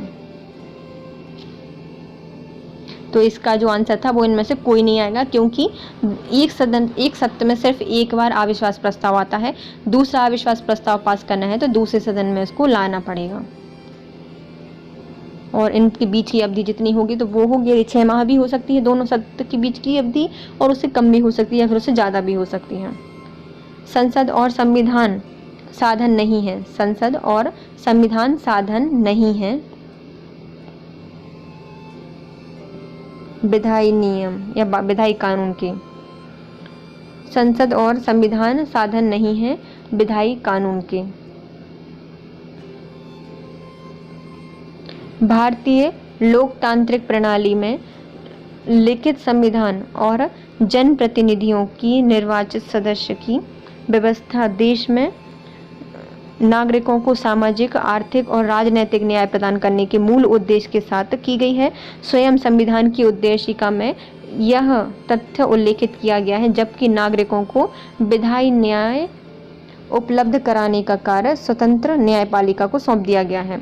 मतलब जो भारत की लोकतांत्रिक प्रणाली है उसमें जो लिखित संविधान है, इसमें जनप्रतिनिधियों की निर्वाचित संसद की व्यवस्था देश के नागरिकों को सामाजिक, आर्थिक और राजनीतिक न्याय प्रदान करती है। इसका उद्देश्य किसमें किया गया है? संविधान की उद्देशिका में भी किया गया है, जबकि जो कानून को न्याय उपलब्ध कराने का कार्य स्वतंत्र और न्यायपालिका को सौंप दिया गया है। तो इसमें क्या कहा गया है? संसद और संविधान साधन नहीं है विधिक न्याय के। अच्छा, संविधान में कौन सा विधिक न्याय नहीं दिया गया है, जबकि राजनीतिक न्याय, आर्थिक न्याय और सामाजिक न्याय की उल्लेख किया गया है। भारत में प्रधानमंत्रियों को निम्नलिखित में से कौन सा कालानुक्रम सही है? तो जितने प्रधानमंत्री रहे हैं उनका कालानुक्रम कौन सा रहा है? मतलब पहले कौन, दूसरे कौन, तीसरे कौन? तो पहले रहे हैं अपने जवाहरलाल नेहरू, फिर आती हैं अपनी इंदिरा गांधी, फिर है मोरारजी देसाई और फिर आते हैं चौधरी चरण सिंह। तो पहले कौन से हैं? जवाहरलाल नेहरू, इंदिरा गांधी और मोरारजी देसाई और चरण सिंह। दिए गए प्रधानमंत्रियों का सही कालानुक्रम है जवाहरलाल नेहरू जो कि 1950 से 1964 तक रहे, इंदिरा गांधी जो कि 1966 से 1977 तक रही हैं और फिर 1980 से 1984 तक फिर रहे। फिर आते हैं मोरारजी देसाई जो कि 1977 से 1979 तक रहे हैं और चौधरी चरण सिंह जो कि 1979 से 1980 तक रहे हैं। वह प्रधानमंत्री कौन थे जिन्होंने अपने कार्यकाल के दौरान संसद के सदन में भाग नहीं लिया? तो ये हैं चौधरी चरण सिंह, कभी संसद के अधिवेशन में नहीं गए। चौधरी चरण सिंह ने अपने पूरे कार्यकाल में, जो कि 28 जुलाई 1979 से 14 जुलाई 1980 के दौरान संसद के अधिवेशन सत्र में भाग नहीं लिया। वर्ष 2001 में अंगीकार की गई लोकसभा के सदस्यों के लिए आचरण संहिता का उल्लेख क्या है? तो 2001 में अंगीकार की गई लोकसभा के सदस्यों के लिए आचरण संहिता का उद्देश्य है कार्यवाही रोकने के लिए सदन में बिल में पेश करने की रोक है। मतलब कार्यवाही रोकने के लिए सदन के बेल में पेश करने की रोक है।